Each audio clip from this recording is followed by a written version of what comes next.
Alright, so we're making a video here now, basically because the audience we've been dealing with have pea brains, so we've got to kind of dumb things down and use, small words and colours and pictures, as we would, dealing with a child, just keeping things simple so they can actually understand what we're talking about. So as we can see, we got a Bosch 1650 injector on the right, we got a ID 1050X on the left. The ID obviously has the logo etched into it, as well as the ID right there to separate itself from any fakes on the market. The Bosch one is, marked with that red dot, so physically they look the same. Difference with the injector connector, I believe this is UZCAR injector, or however you pronounce it. This is the factory Ford style injector, so ID will supply it with this connector adapter, so you can run the factory wiring harness. Now these ID 1050s, they come supplied as it is here with this spacer on the bottom, right? So you can see quite evidently this is not an extended nozzle, so that's what they look like. If you were to buy some right now, this is how they would come out of the box. This basically slides off like that, and if you put it on this 1650, you wouldn't tell the difference at first glance. Basically, people are saying, oh no, you can't put it on the bottom, it's going to affect the spray pattern. Well, that's false. These people obviously haven't worked closely with Injector Dynamics. I've actually received confirmation from the company itself stating that this is tried and tested. They have done this setup. They wouldn't release it if there was issues with running this adapter on the bottom. So everything else you hear online is just hearsay, and those guys are not credible. Their information is based purely on opinion, not on facts. Moving along. Alright, so this is the car that has the 1650s fitted to it. Now, this is not the car we're working on. This car's been tuned. This car is done. Alright? This car made 480 rear wheel kilowatts with no issues. Alright? It rips, okay? This is not the issue. So, as you can see, I'll just zoom in. We've got the 1650s. We're running the lower spacers on these ones.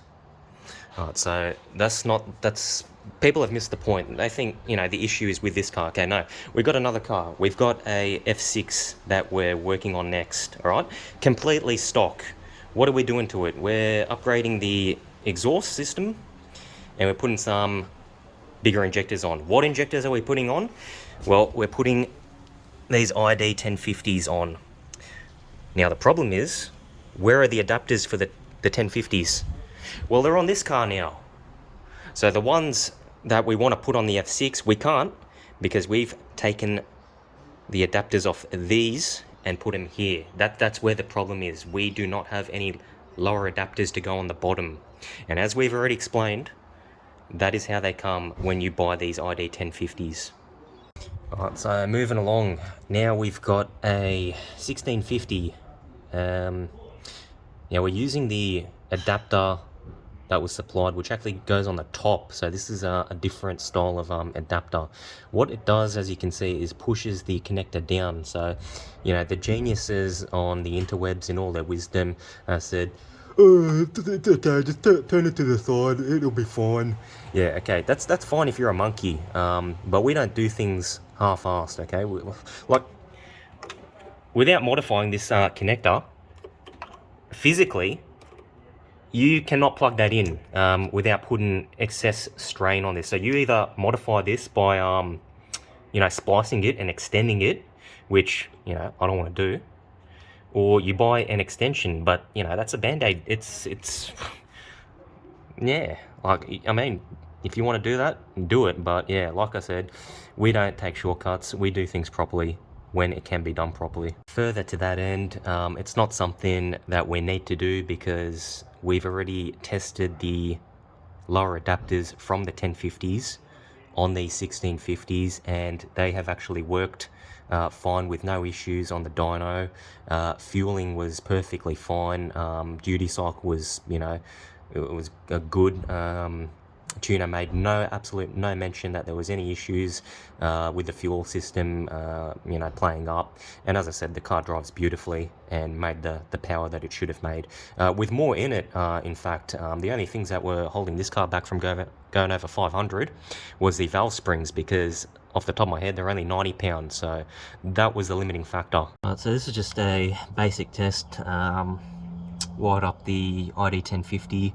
It's got the factory lower adapter fitted. Again, been confirmed by Injector Dynamics that, you know, this is how they operate, this is how they are supplied, and they work, obviously, because if they didn't, they wouldn't be supplying them like that. Despite what, you know, these internet heroes may suggest, they don't know what they're talking about, which has been demonstrated with the facts. Yeah, so wired up to a 9-volt battery. Just going to simulate the injector pulses on and off, so we don't over-energize the injector. Let's see how we go. Now, this is, you know, just to give you an idea of the spray pattern with the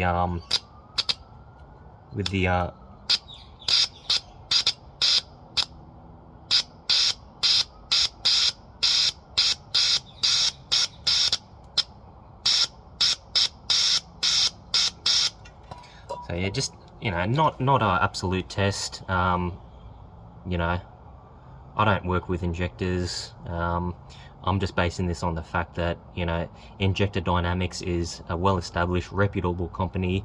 They do this for a living. They're professionals in their own field. And yeah, obviously they would have tested this thoroughly beforehand before even releasing the product.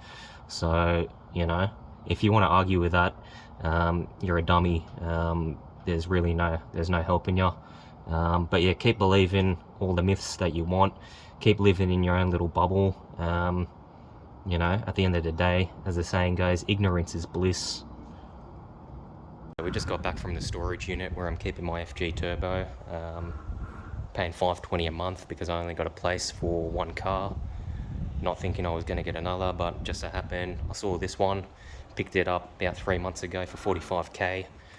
Pretty clean example, 2011 model, unmodified. Only thing I've done to it is put some bigger brakes on, some Brembo 6-pot fronts, 4-pot rears, some nice wheels, CCO 3 concepts, staggered fitment. Just spent all day giving it a detail as it was a bit neglected from the previous owner, but come out pretty good.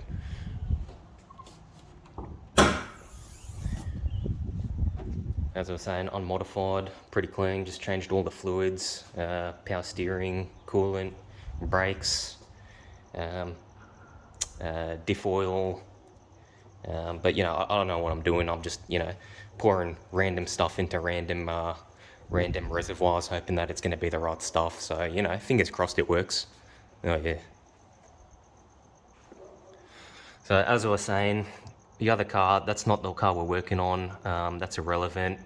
ID 1050 injectors, they're going on this car. Alright, so we're not going crazy with this build. We're just keeping it simple. Full exhaust system, 4-inch dump, 3.5-inch cat back, X-Force, whatever. I don't care about the exhaust note, just want to get it free flowing so it can make some decent power. And then yeah, that's the thing, injectors. Okay, so we want to run the ID 1050s. We don't have the lower adapters. Okay, that was the whole point of the post. If we don't have those lower adapters, which I will reiterate, come with those ID 1050s from Injector Dynamics themselves, which they have confirmed is how they've been designed, and there's no issues running it like that. What other ways can we implement? And I was basically told to, with the top mount spaces, mount them in such a way where you would have to rotate the injector harnesses. Like I said, not going to be doing something half-assed like that, so going to get a set of adapters to suit the ID 1050s so I can put them on properly. Yeah, but having said that, look, at the end of the day, build your car the way you see fit. It's your canvas. Do what you want. My advice, take advice from those you trust, those with credible sources of information.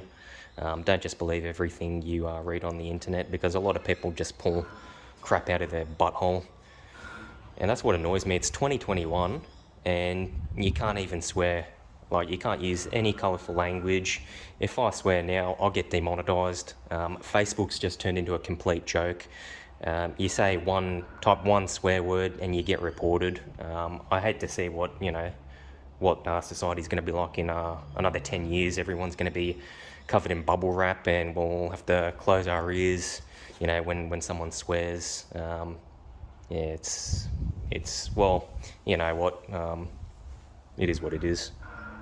On that note,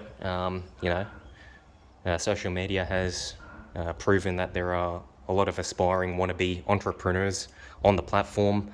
A lot of these average Joes are, just trying to make their ends meet, trying to make it in life in this crazy world that we live in, so to speak. A lot of them will fail, will come up short. A lot of them will go through hardships and they won't make it to the other side of the tunnel. But look, give it your all, and maybe you'll do something worthwhile with your time. Yeah, right. Anyway, now I'm just rambling. To sum up, stay out of trouble, stay on the right side of the law. Don't get fixated too much on what random people on the internet say, because if you let that stuff get to you, I'll tell you what, you have got no chance in this life. You will get chewed up and spat out. Just focus on the things that matter. Pay your bills. Make sure the debt collector doesn't come knocking on your door. Keep an eye on your spouses. Make sure you're not getting cheated on. It happened to me. I don't have kids. I'm going to be transparent. I don't have any desire to have kids or get married. That's not the lifestyle I want. I like having my cars. I like having my hobbies intact, and having a bit of fun on the side when I can get it. I got nothing to hide.